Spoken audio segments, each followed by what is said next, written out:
ये कहानी है आपकी, हमारी और धरती पर जीवन के शुरुआत की।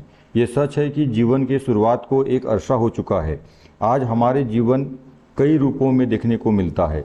एक ही जीव में लाखों प्रजातियां पाई जाती है। जानवरों में शेर, चीता, भालू, सांप और कई प्रजातियां धरती पर देखने को मिलती हैं। सांप से लेकर हर तरह के जीव देखने को मिलते हैं। खैर, बात केवल सांप की नहीं बल्कि अनेक प्रजातियों की है। सवाल यह है कि आखिर इतने प्रकार के जीव धरती पर कैसे आ गए। धरती पर एक ही प्रकार का जीवन क्यों नहीं पनपा। जब सब कुछ ही एक कोशिका से शुरू हुआ है तो विकास की कहानी इतनी लंबी व पेचीदा क्यों हो गई। आज हम विज्ञान की दृष्टि से आपको वो कहानी बताने वाले हैं जब एक छोटे बेबी की तरह जानवरों का पृथ्वी पर जन्म हुआ। पहली बार सांस लेने के लिए फेफड़ों का निर्माण हुआ, देखने के लिए आंखें बनी और स्वयं को बनाने के लिए अवसर मिला। इस अवसर से धरती पर जीवों का साम्राज्य बना। 4 मिलियन साल पहले ऐसी थी हमारी पृथ्वी, जिसकी सतह पर केवल धधकते लावे के अतिरिक्त कुछ भी नहीं था। सही, यही लावा जल्दी से 9 मिलियन स्पीसीज के लिए उनका आवास बनने वाला था।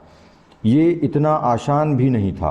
राख से जीवन बनाने के लिए अनेक घटनाएं होने वाली थी, लेकिन सबसे पहली घटना जो होने वाली थी वो था पानी।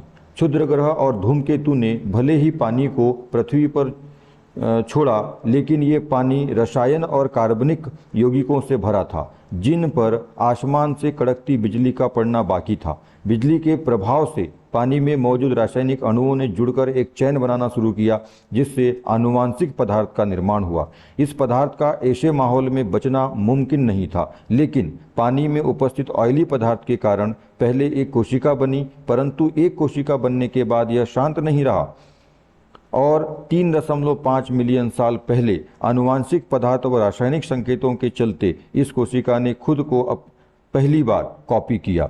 ये जीवन की पहली कड़ी थी जिसने पृथ्वी पर कुछ अद्भुत कर दिखाया था। अपने क्लोन को तैयार करके इसने धरती पर जीवन की शुरुआत कर दी थी। तब यह कोशिका नहीं जानता था कि इंसान, जानवर, पेड़ पौधे, पक्षी, समुद्री जीव सब कुछ इसी से विकसित होने वाले थे। अपने क्लोन को बनाकर यह अकेली कोशिका अब रिप्रोडक्शन करना सीख गए थे, जिसने धरती पर इनके जीने के अवसर बढ़ा दिए थे। 2 मिलियन साल तक रिप्रोडक्शन करते हुए एक कोशिका की पीढ़ियों ने स्वयं को ऐसे ही बनाए रखा। फिर एक घटना ने सब कुछ बदल दिया। गलती से 2 सेल्स का आपस में टकराव एक भारी बदलाव लेकर आया, जिसके तहत 2 सेल्स आपस में जुड़ गए और इनके जिन्स भी आपस में जुड़ गए। दिलचस्प बात यह हुई कि इस मर्ज सेल ने भी अपने आप को कॉपी किया और बाकी सेल्स ने भी इस प्रक्रिया को जारी रखा, जिसके कारण आने वाले सेल्स में एक के स्थान पर 2 सेल्स थे। अब ये सेल्स रिप्रोड्यूस करते गए और अपने आप को कॉपी करते गए और अलग होते गए और नए सेल्स बनाते गए। सदियों तक होती इस प्रोसेस में एक समय ऐसा भी आया जब सेल्स एक दूसरे से बहुत अलग हो गए और इनसे कई बिलियन प्रजातियों का विकास शुरू हुआ।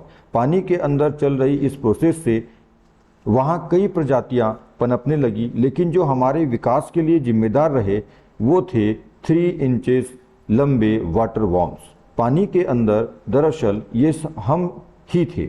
आज से लगभग 550 मिलियन साल पहले वो समय था जब म्यूटेशंस के कारण मेल और फीमेल जेंडर का विकास हुआ, जब प्रजनन कर अपनी संख्या बढ़ाना हमारा मकसद था।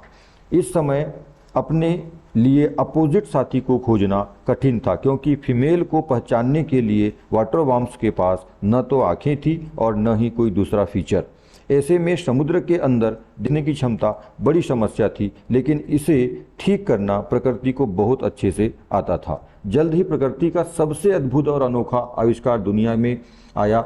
हम बात कर रहे हैं आँखों की, जिसने वाटर वॉर्म्स को अपने पार्टनर को पानी के अंदर देखने व ढूंढ निकालने की ताकत दी। इस आविष्कार के लिए सबसे पहले वाटर वॉर्म्स के कुछ स्किन सेल्स म्यूटेट हुए। अब ये जीव अंधेरे व उजाले को समझ सकते थे, अपने लिए शिकार ढूंढ सकते थे तथा प्रजनन के लिए अपने पार्टनर का चुनाव भी कर सकते थे। वक्त के साथ साथ सेल्स में नए म्यूटेशंस होते गए। जिससे सभी जीवों में आँखों का विकास हुआ। आँखों के विकास के साथ ही जीव अब पानी के अंदर सब कुछ देख सकते थे। हैरान करने वाली बात यह भी थी कि इन सब की शुरुआत एक कोशिका से हुई थी, परंतु इस कारण अब एक समुद्री दुनिया का विकास हो चुका था, लेकिन आसपास की दुनिया को समझना भी जरूरी था। इसलिए आँखों के पीछे उपस्थित तंत्रिका कोशिकाओं ने आपस में इकट्ठा होना शुरू किया। शुरुआत में ये अंग बहुत छोटा था, लेकिन वक्त के साथ ये जीवों के शरीर का सबसे जरूरी और रहस्यमयी हिस्सा बन गया। हम बात कर रहे हैं ब्रेन की।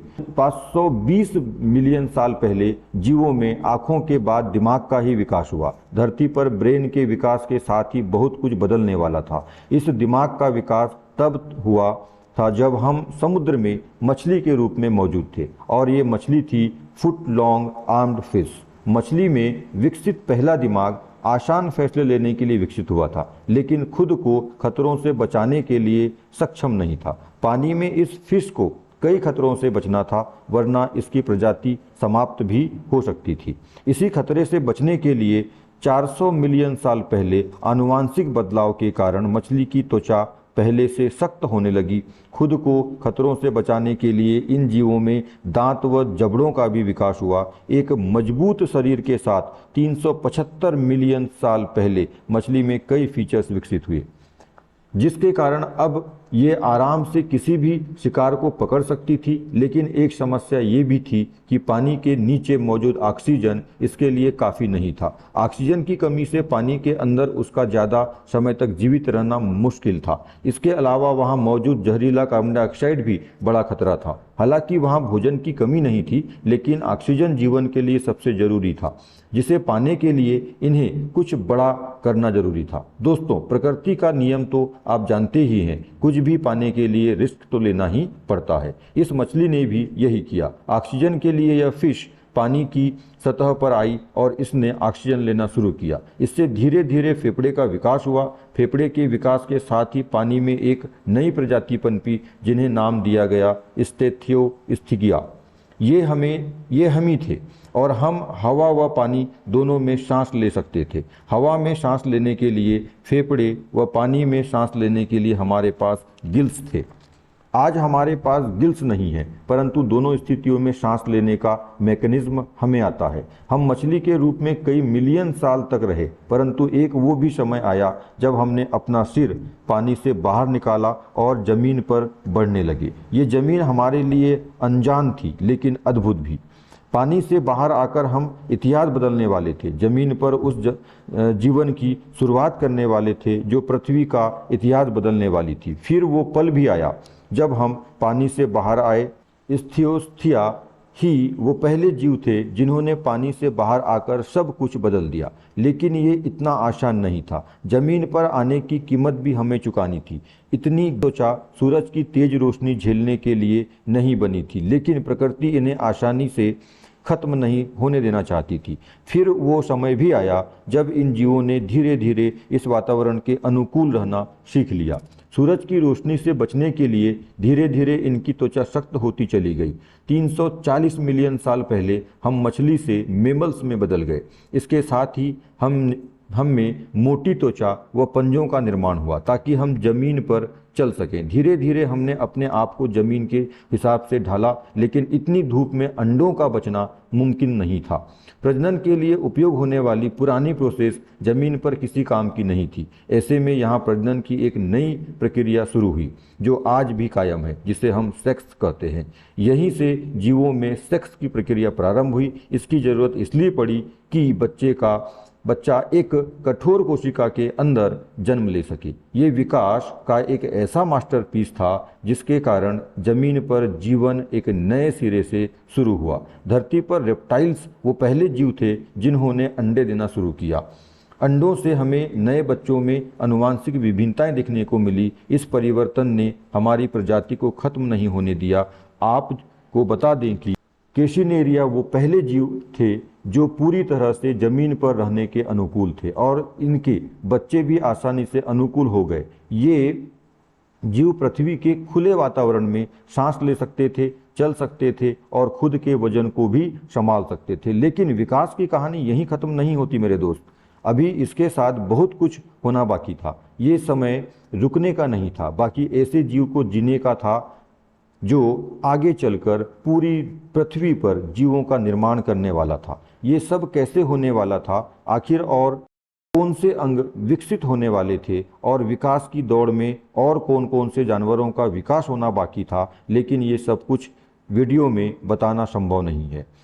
इसके लिए आप हमारा इस पर दूसरा वीडियो ज़रूर देखें। तो आज के लिए बस इतना ही। अगर आपको हमारा वीडियो अच्छा लगा तो सब्सक्राइब करिए, लाइक करिए, शेयर करिए। Thank you, love you, bye bye.